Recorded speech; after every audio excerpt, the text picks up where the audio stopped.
Scott, I'm here tonight. Thank you so much for coming out on this Monday to discuss, among many other things in the show, snakes and comedy and how they relate to each other. Be sure to pick up your snake on the way out tonight. It's a nice parting gift that you guys did. Did you? No, I don't know about that one. T-shirts are fine. Snakes, I don't think so. This series, a lot of great folks we are about to bring out here to discuss the first season of this Peacock comedy series. So I think we'll get to it because we have a lot of questions for them. So first up, I am going to start introducing some of the stars here. I'll get out of their way so they have some space. We have stars Scott MacArthur.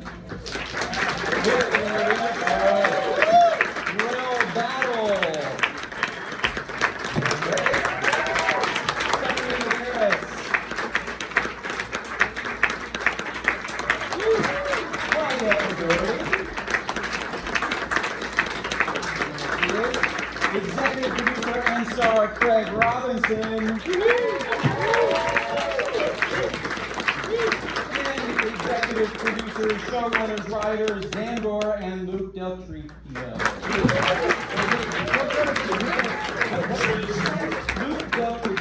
I don't know where my pronunciation there came from, but everyone, thank you so much. All of you for being here. Thanks again to all of you guys for being here. I moderated a panel yesterday for baking it and making it right here, and now we have killing it, so I'll try not to confuse the questions and ask you guys about baking and furniture design. But first, Luke, I will start with you. When it comes to creating shows, some ideas can be very random. They come to you at very strange times. Others can be very personal stories, and I understand that this one is more the latter. We kind of have your dad to thank for this. Annoying question. My father was a snake. No, my father's a botanist, and has spent forever trying to pitch me great movie ideas about plants. And he mentioned one thing about softball mountberries, and I told some people that didn't come from him, and now I get asked about it, and he takes a lot of credit, and he doesn't deserve it. I am my own man. So anyway, let's just cut this line. So it starts and stops right there. Yeah. All right, that's fair. But so that aside, I mean, do tell us the real roots of this, and wanting to dig into everything that you kind of encapsulate in the show here. I mean, these are real, the real life situation in Florida. It's crazy. There are these snakes. They think there's 100,000 of them now, or more in the vacation there. Yeah, they're also, just so you all know, the snakes are also mating with another kind of python now that is less susceptible to weather, can sustain themselves in colder temperatures. So they think in the next 100 years or so, they'll be the dominant species in all of North America. But no, it's a real thing that they started. Not only do these snakes take over the Everglades, they've killed about 95% of all their species there. But the state of Florida, about a decade ago, started hosting these. They're not only paying people to kill the snakes, but also hosting these python hunts and challenges. The first one that I read about 12 years ago, the prize was one ATV, and all these people signed up to go to the swamps and kill a bunch of snakes with a chance to win an ATV. It seems so, it stuck with me for a decade. That's wild. Would any of you do that? Any show of hands? No? No. Maybe not up here. You for an ATV? Yeah. I don't know. Raise the bar a little bit on the prize, but yeah. Okay, so you have the idea.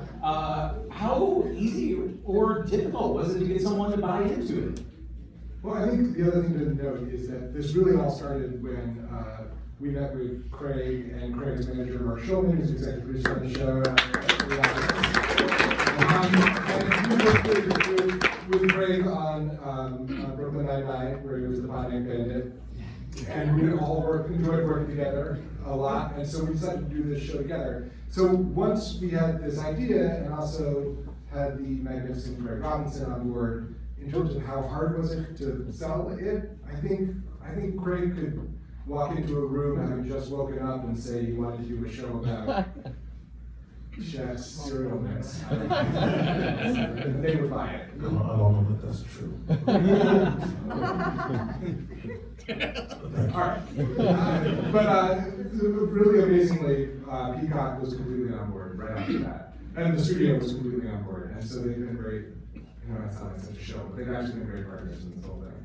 So when we see Craig, the character, trying to sell, I mean, that's you got that right there. This guy knows how to sell the show. That's what you're saying.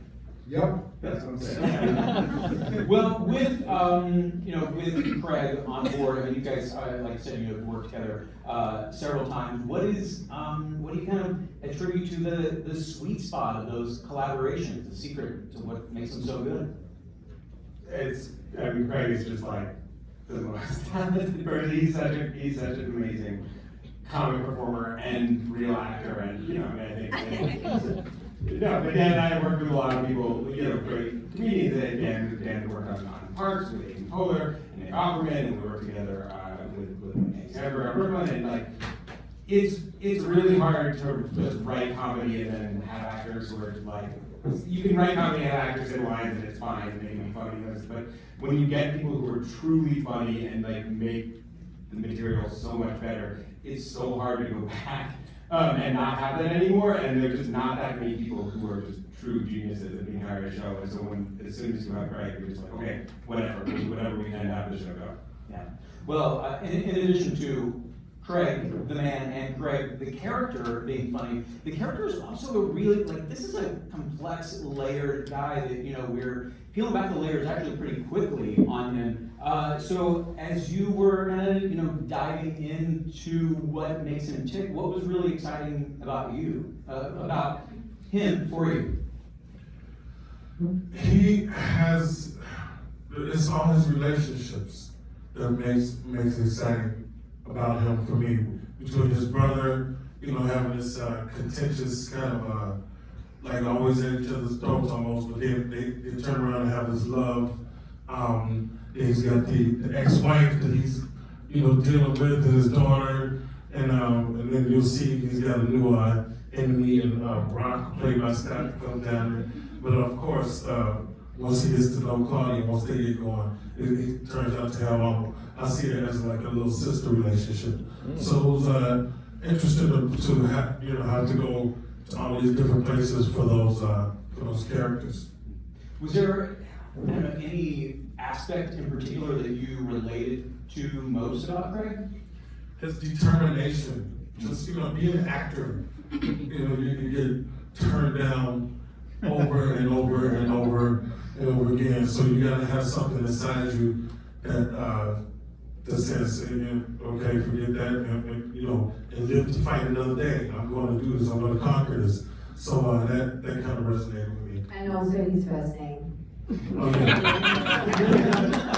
Well, he's Craig. I'm Craig. Slightly different pronunciation. Got it. Yeah. In particular, in the episode we just screened, there was a line that really kind of stuck with me. Not we're gonna eat your ass. But about when he says "reward my faith," I thought it just says so much about him, and kind of encapsulating, like you said, the determination of a man in kind of a sentence right there. I thought you guys did a great job with that. Probably not the best thing to say in a business meeting,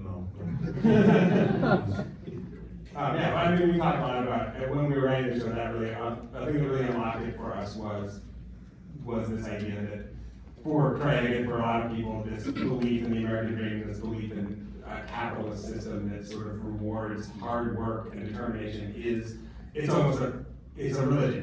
There's a faith that these systems will work out for people, and and at a certain point it's as much of active blind faith and is often as unrewarded as real religions are. And that really, for us, unlocked a lot of stuff, especially with the biblical connotations of the snakes and Yeah, no, for sure. It's a comedy. We should talk about that. Yeah, no. We can come back more to that a little bit later, because I do want to ask, in the midst of all of that, you were trying to balance some very delicate tones and themes while still making it funny. So how were you, as you were sitting down, writing and kind of, developing the season and how it would all kind of break down, how were you what were you finding was the key to tackling those issues while still being able to make it all funny?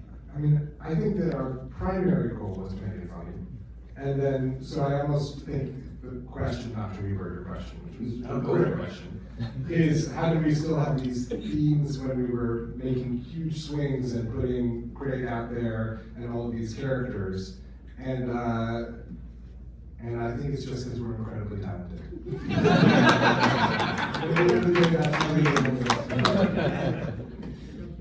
I'm just kidding. We worked really hard. We thought about it a lot. We talked about it a lot. We wrote stuff. We did table reads. And we had the great Mo Marable directing our first 3 episodes. Great Mo Marable was directing the first 3 episodes, and we're super talented. There you go. It's like a trifecta right there. It was a really great, this cast here, the rest of these folks too, I certainly want to get in here, but first I will ask you guys, as you were casting the show and figuring out who was going to be playing who, did your concept of who these characters would be alter in the process of casting? 100%. Except for Greg, who we had from the beginning, but then Claudia, we knew of and wanted, but she was Australian, and the character wasn't written as Australian, and that was a real stumbling block for us. Huge It took us a long imagination. time to try to find an American Claudia Doherty, and it just There's wasn't no working out. such thing, it's impossible to find. Yeah.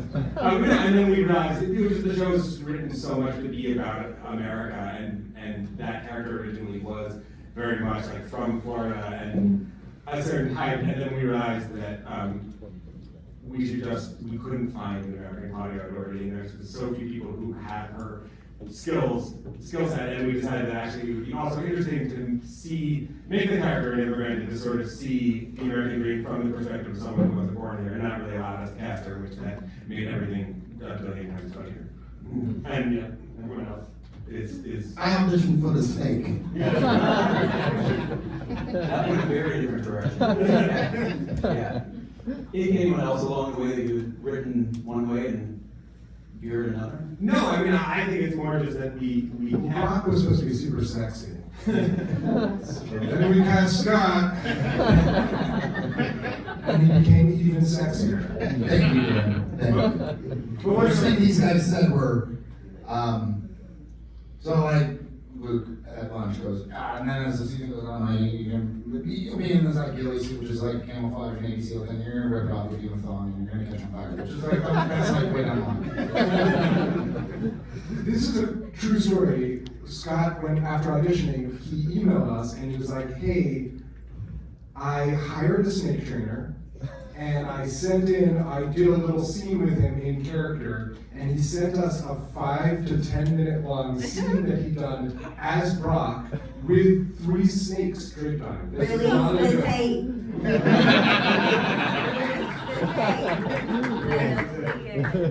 We should, that's a great idea for an extra. Yeah.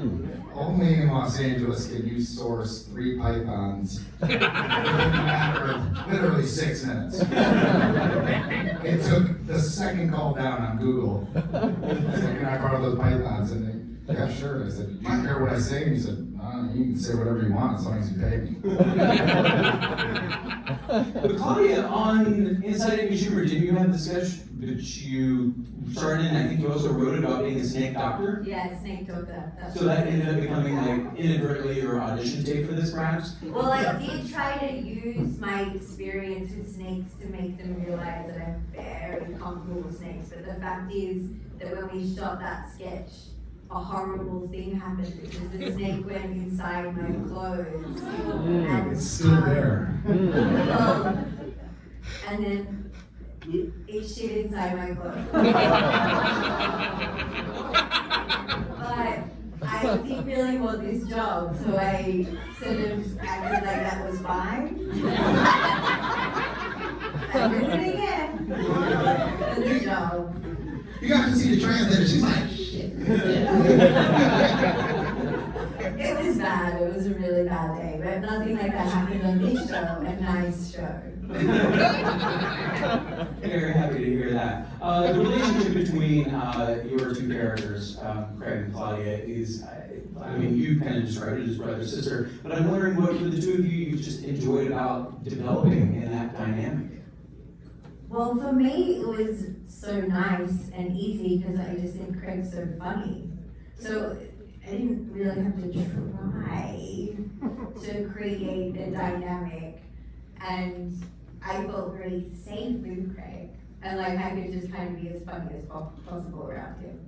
Yeah, we just kind of have fun, you know, came together and have a good time. She's so aware of who she is comedically. It's hard to describe, but she just knows what to do in the scene. She's a great actress and very funny, so we just, you know, getting to, as we got to know each other and go rehearse and stuff, you know, that was our building. And Rell, I mean, I know you and Craig have known each other for a while from the comedy circuit. Finding that kind of brotherly relationship here, I suppose, was that also perhaps pretty easy? It's a good question, Gerard. G-Money, I'm gonna call you G-Money. Okay. No, it was, we knew each other from the stand-up world, so it was pretty easy. It was funny, right? We were hanging out in New Orleans, and we would go to like different bars and places to hear music and hang out in New Orleans. And everybody knows Craig. You go to a bar, and that's Craig Robinson. You know what I'm saying? When I go to the bar with him, no one knows who I am. So I had to literally follow him around, getting in the clubs like I'm his little brother. You know what I'm saying? And they just stop me and go, I'm with the guy with the afro, yes. Hot Tub Time Machine, that's yes. In the office, I just give this whole goddamn IMDb page. Just to get to the clubs. I just translated that off the screen. And it seemed to have worked out just fine. Yeah, it worked out. Yeah. Stephanie, playing Craig's ex-wife, she's really kind of the most level-headed of the bunch, and it serves in a way as Craig's conscience. How did you really feel like was your best approach to kind of diving into that role? Well, I feel my character has known Craig for quite some time, and they've been through quite a bit. She really grounds Craig in a lot of ways, so they find a balance there. She has a ton of patience, I would say that. She has a lot of love for her daughter, and she wants to make sure that Craig is successful and that he's involved in their lives. If it wasn't for Vanessa, I'm not sure what their relationship would be, to be honest. But yeah, it's a good thing that we do have our daughter, because it helps keep the family together and keep that as a priority. And it's really sweet to see that relationship between the three of us. We're trying to have a healthy relationship, as healthy as possible. I think the time that had passed has really made her wiser and helped her a lot to figure out the dynamic of their relationship and the various relationships with all of the cast. I'm a little bit jealous too. You guys have been fun, having fun out there. I'm the sensible one. Every show needs one of those. That's fine. And I do that some of the cast here learned ASL for the roles. I mean, what does it mean to you to have that kind of representation on screen? It's really an honor for me, because I remember growing up, I didn't see myself on the screen at all. Deaf, Latina, female, that role was non-existent. And so to be able to represent that for younger generations, young women, I won't say children, but younger women to see themselves through me on screen, it's an honor. I know that it's going to make a big impact, and hopefully it'll have a ripple effect for other productions to do the same, to have that representation on screen, because for me it's really been an honor to shine that representation for others to look up to.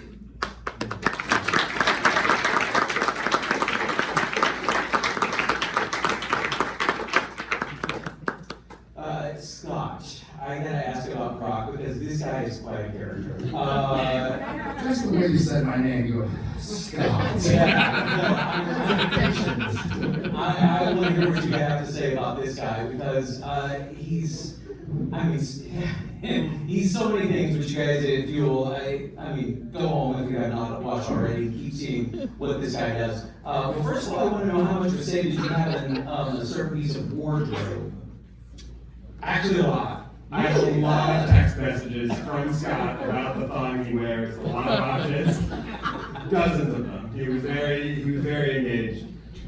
Okay, let's break this down. I heard today that Mick Jagger, one of the very styles about androgyny, how he was doing it along. I've been wearing thongs since high school. Okay. I love a thong. Keeps you awake. No, the guys, it was a discussion, and there's just such an infiltration of dicks on television right now. There really is. It felt like maybe that was a hat on a hat, or a hat on a dick, or a dick hat, or something, we'll workshop it and we'll come back to that joke, but I think really, we kind of thought a thong could be funny, and then obviously Luke and Dan have a million decisions to make a minute when running a show, and I had one, which was, what does this thong look like? So Mercedes, our incredible wardrobe designer, FedExed me from New Orleans about 30 different thongs, and my wife took pictures of each and every one of them, front and back. And we've been together for 17 years, so there were no surprises. But I would imagine she found it incredibly annoying, and I know that because she said this is incredibly annoying. And the guys, they landed on the camel thong, which was my favorite, which is why you submitted it third, because that's a little mind trick. Which one was your wife's favorite?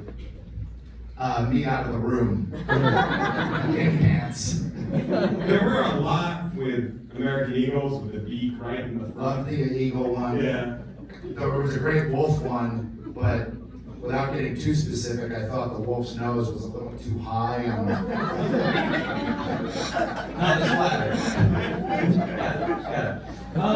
But specifically, thong aside, this character, what were you drawing on to kind of inform your portrayal of him?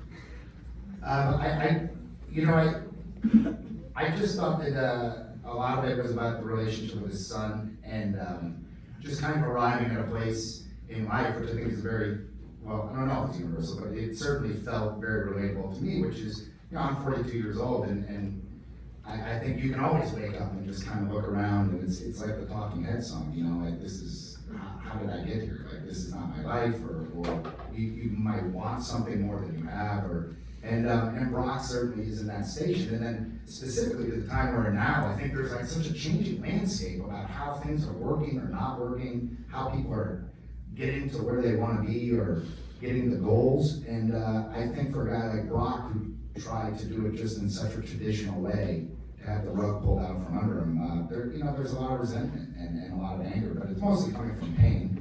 And fortunately, he has a 15-year-old son to take it out on. Joke. But he's not afraid to kind of come right back at you too, which is what I love. It's awesome. And Wyatt, who plays Corby, is just the most delightful, sweetest kid from North Carolina, and everybody's, Mr. Luke and Mr. Craig and Mr. Scott, and just an absolute pleasure. He tried to ruin him, he wouldn't do it. Wouldn't go to those bars with you. All right, we go. Not old enough, I assume. Dan, Luke, Craig, you guys you touched a little bit on, diving into the American dream and what this show says about that. Craig, of course, comes across some snakes that are not also animals, but they're human form. So interesting. Yeah. Well, so you kind of touched on the faith and kind of the religious element, but what really when you wanted to use that kind of aspect of it was your hope and goal that folks watching are kind of like, okay, I see this, and maybe how they would recognize that in their everyday lives. I mean, some of this thematic, metaphorical stuff is like I'm drawn to, but and we talked a lot about the idea of these snakes and these sort of like these creatures that are just like endlessly devouring everything and won't stop and just get bigger and bigger. And it felt like an apt metaphor for sort of capitalism gone amok in a certain kind of person, and so are often corporations that just like are just insatiable in destroying everything, but also like we don't really want, we always felt like if people are thinking about that stuff, we probably haven't done a particularly good job of writing the show. And what we really, I think what we really want people to relate to is just, as Sal saying, all these characters are people who are struggling, who just are like haven't reached the place in their life that they wanted to or expected to be. And I think that is just like really universal, and I think there's an undercurrent of sadness that sort of permeated every episode that we really wanted to be there as a sort of secondary thing to just really funny jokes. Yeah. Claudia, how is, obviously the American dream is not the Australian dream, but in terms of what folks are pursuing here, like is wealth viewed as in a different way in Australia that, Yes. Yeah. In Australia, no one talks about money, and it kind of would be embarrassing or weird to talk about money. And as a result, I never figured out how to get any. But and so it is really different being in America, and it's like it's just really top of the list. It's like really at the forefront of like what people talk about and think about, and that can be good, but it can also be really bad. But yeah, that's the big difference. Everyone's too embarrassed to talk about money in Australia. That's interesting. Yeah. And the really bad, that kind of plays Rell into your character, the direction he eventually goes, not to spoil anything if you haven't seen it yet, but kind of tell me about the direction he takes. A criminal direction? That would be it. Oh, yeah. Well, Isaiah, the character, he's, I think he feels a little bit more advanced than, I guess, the rest of the characters in the show. But he feels like, there's no point in trying to go the right path. And he's kind of just giving up altogether, so he kind of takes him to a small level of criminal empire. I've never had the opportunity to rob a bank. Until I got onto the show off my bucket list. But he kind of decides that this is the world and we got to play along with everybody else, the Rockefellers and whoever. We gotta do whatever necessary to make it. I think his way of thinking isn't far from like an Elon Musk or a Kanye or Steve Jobs. It's not, but he just deals with criminality. You watch the show. He's like a pessimistic motivational speaker. You know what I'm saying? He really he believes in what he's saying. He's a grind. He works hard. It's just for some immoral things. So I think that represents a number of people. Like a lot of regular people did the scams for the TTP. What is it? The T. Yeah, he's not normal people. So I think he's one of those people that's gonna find a way to make it no matter what. We have a few minutes left here, so I would love to hear from each of you over the course of this first season. I'm guessing you may have some really kind of standout moments from New Orleans doubling as Florida, but lots of outdoor scenes, lots of hopefully fun to be had there. So what are some standout moments or episodes from each of you? From New Orleans? Just in general, shooting this season. They made a hurricane. I'm talking about gigantic fans bigger than this wall, about 4 of them, and then the water, and it was happened to be freezing outside. And these fans are super loud, so it was impossible to We were screaming at each other and soaking wet, freezing cold. We thought we were gonna die. The water went through your wetsuit. Yeah, because they also told us the night that we shot that, where it was freezing, it was March at that stage, and they were like, oh, by the way, wetsuits don't keep you dry. They keep you less wet. It's like, that's not good. It was horrible, but mainly, what a fun show to be part of.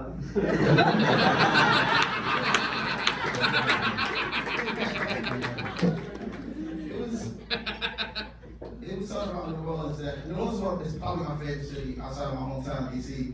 But it was a very exciting unpredictability, right? Like we would go to these amazing places and hear this amazing music, and go to these wonderful restaurants with this amazing cultural cuisine and these warm, beautiful people, and it's exciting music and everything tasted good. These brilliant chefs, and we go outside. And Craig's car would be stolen. It was just like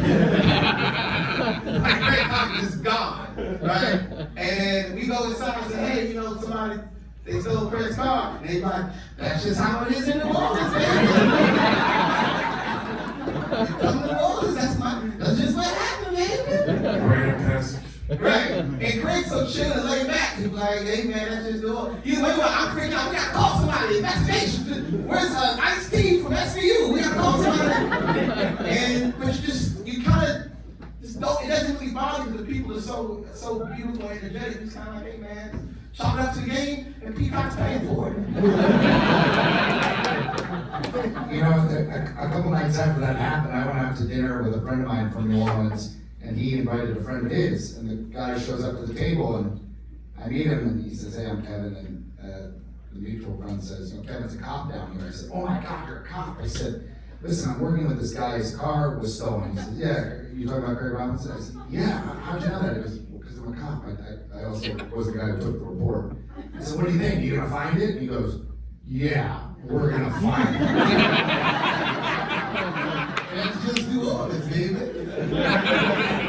Right on that. This is a rental car. My favorite part was the Mardi Gras. The parades were amazing. It was such an amazing experience. Even during the pandemic, seeing how many people showed up, seeing how it all went down, I was shocked. It literally looked like a school of fish just in the first quarter. Just all these people. It was a wonderful time. Got to check that off my bucket list. And then just the culture and the food, feeling the vibe, the energy. New Orleans is it, yeah. Thank you. I keep cleaning up everything I said bad. Okay. There was also another, towards the end of the season, 5 of us are in the swamp together, and the day we were shooting those scenes, they did pull like a 7-foot alligator. You know, and I mean, that's a testament to like the safety like what it takes to film in the swamps is no small feat on production. And I think we all felt very safe. I've got by the time small we were feet. there. There were some small feet on the production. There was. And you were definitely the primary concern.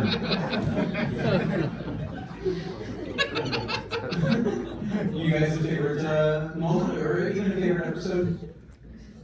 I mean, a lot of the people who were on here, where the guest stars we got, were so incredible. And like watching Tim Heidecker and Tom Early and Tom Reynolds and Darcy Hardin, just all of them are so incredible. We haven't seen the whole season. They all come in and are so funny, and just like getting to be there for all of those people was terrifying. And it made me feel very ill while we were doing it because I was so worried if they liked me or not. But then, now I really cherish them. The hurricane was unbelievable, and you guys at least had wetsuits. We were just standing there by the monitors. You didn't have to be in the rain. We would blow back.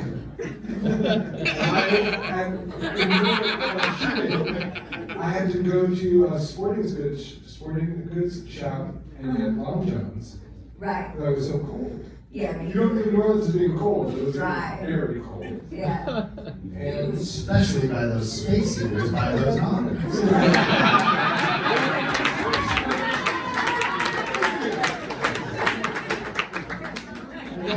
Luke got a nicer rental car than I. Renee Zellweger had rented his car before. Oh yeah, that's why we was getting Renee Zellweger's car. She used for the thing about Pam. Yeah. Yeah, that's my actual house. I opened the glove compartment in his much nicer car, and I found the old rental agreement. It was Renee Zellweger's car. You know who rented my car beforehand? Nobody famous. It was a piece of shit. It was great. No, it was a great episode. How do you choose a favorite episode? That's like choosing a favorite kid. The younger one. They're all great. Yeah. Well, I think it's very evident sitting here you guys had a fun time making this. I think it translates to the screen. So congratulations on the show.